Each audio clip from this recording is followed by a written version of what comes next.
All right, guys, here we go. Day two of the card show, and every time I turn the camera on, I feel like I look a little bit older and wrinklier. God damn, I look bad.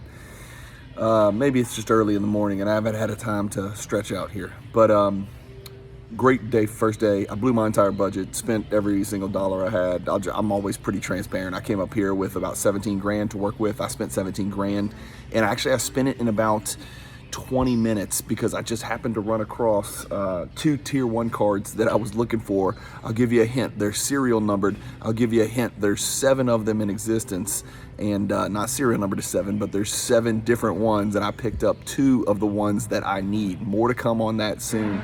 I'll give you all a little glimpse. And then right after that, I walked over to the great 610 Sports Cards, Justin's table, and stumbled across a Rubies that it was the Point Men Rubies. Those were not serial numbered, but they were Rubies nonetheless, and they were he had it was a PSA 8, which is right up my alley for a Rubies, and a Legacy and a Platinum, and the high-end stuff. That's kind of my sweet spot as far as grades go for those. And I picked up that Rubies for $900 from Justin, who had an absolutely, if you like this channel, Justin has a dream table. He recently picked up a collection. It's sort of like, I know this is going to sound crazy, it's sort of like the cross-country collection that I picked up, only on the most insane cycle of steroids you could possibly imagine.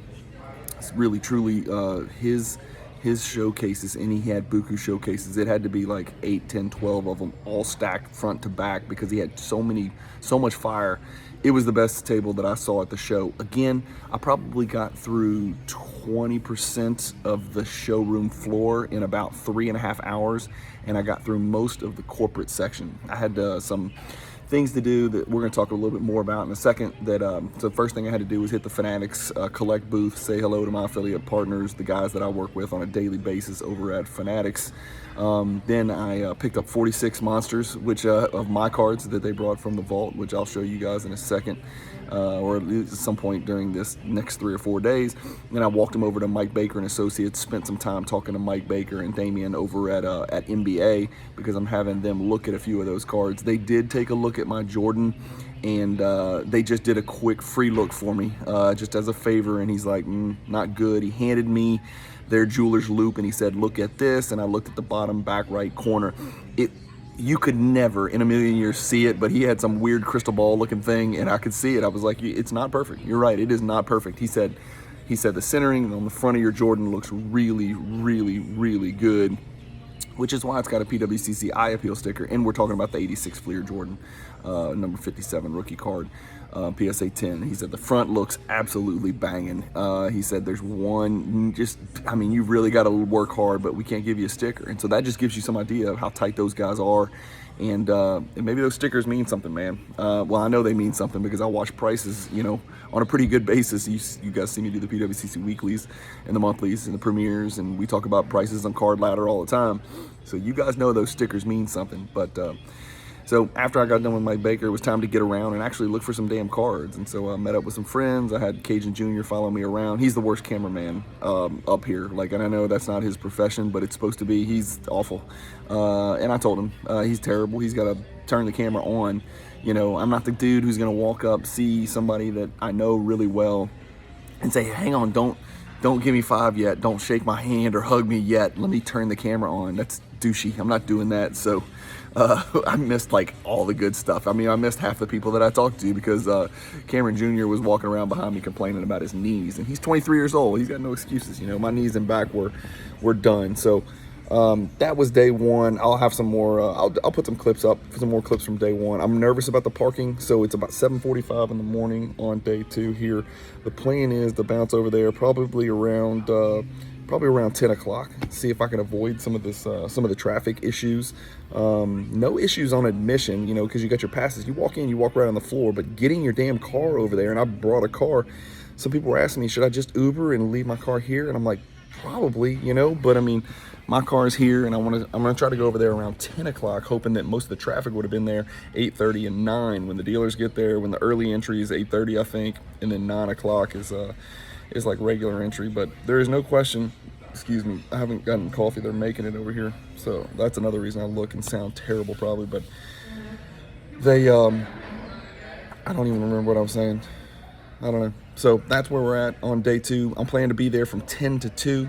I was excited. I forgot to tell you this. So I stopped at the Tag booth, right? That's a grading company. You know, I don't use those guys yet. I do like what they're doing. I like the direction they're headed. I like some of the folks that are involved with that. They had some super nice ladies that were working the Tag booth over there. Super engaging and polite, and they grabbed me and they're like, "Don't you want a custom card made?" I was like, "Custom card? I want no custom card." They're like, "No, it's a card of yourself." And I was like, "Oh hell yes!" I was like, "I want a card of myself. I want to give this to Mrs. Cajun when I get back." So I paid a few bucks and they're making a custom card. So I'm gonna go pick that up. I'll share that with you guys when I pick it up. I don't know if they can fix any of these blemishes on my face, but we'll hope for the best, right?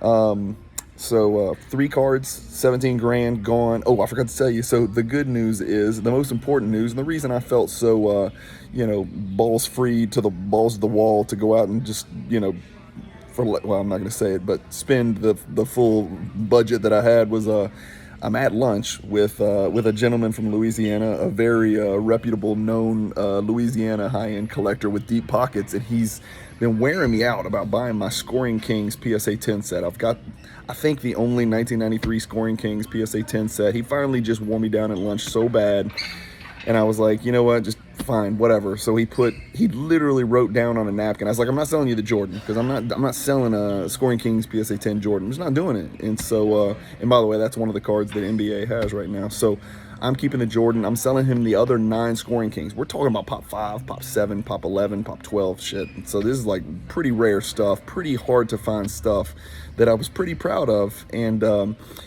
And so I sold him those 9 cards. And so now all he's got to do is pick up the Jordan, which I told him I would help him do. That should not be hard. I think there's maybe 95 Jordans out there, Scoring Kings PSA 10. So he now will be the proud owner of the only Scoring Kings set. And he gave me a pretty penny. He paid me a premium on it, as he always does. That's why he's so persuasive, right? Money talks.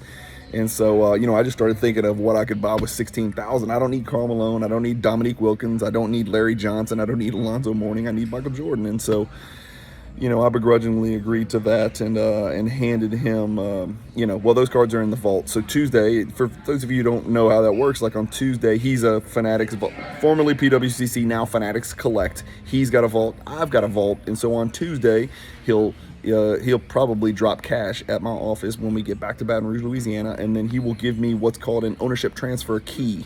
It's just a real long code, or like a really, really long code, like 100-something characters, probably more than 100 characters, so you can't replicate it or cheat, and it's sort of randomly generated, I think. He'll give me that key, I plug it in, I go click, click, click, click, click 9 times on those cards.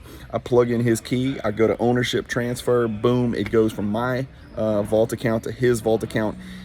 That's me snapping instantaneously. So that's one of the beautiful things about vaulting. Again, it's not for everybody, it's not perfect, but that's one of the beautiful things about vaulting, is that we got a deal done on a napkin at a restaurant in Cleveland, and the cards will be in his account on Tuesday with no shipping costs, no taxes, no risk of theft or fire or loss in the mail or anything like that. So that's one of the benefits of the vault. And plus, he got a chance to look at all the cards that were in my vault as we got the deal done. But it was funny how you can get a 5-figure deal done, over lunch, eating a turkey club sandwich on a napkin in about 10 minutes. But that was sort of the highlight. So spent 17 and sold somewhere close to that. So basically the day one was a net wash, but I picked up 3 Jordan cards in the hierarchy that I don't have. 2 tier 1s and a tier 2. So I think it's a tier 2. I think that ruby's a tier 2. I gotta go look. I'm old and I can't remember, so it could be a tier 3. But that's it for that was it for day 1. So day 2's off to a good start. I think they got the coffee ready. I'm gonna go over here, I'm gonna grab some coffee, get to the show at 10 o'clock today. I'll pick up my custom card, I'll show you that. I will check on my cards at Mike Baker and Associates. They said they'd be done early afternoon, 2, 3, something like that. So hopefully we can get those by the end of the day. I'm simply not staying there longer than that. Yesterday, like, my knees and back were killing me. I know that sounds pathetic, but wearing a big backpack with a Zion case in it with a bunch of crap in it, it's tough, right? So that's where we're at today. So I'll keep you guys posted throughout the day, and you'll see little snippets and little YouTube shorts go up during day 2 on Thursday up here at the National in Cleveland. Thank you guys for watching. Keep collecting, stay positive in the hobby, and peace.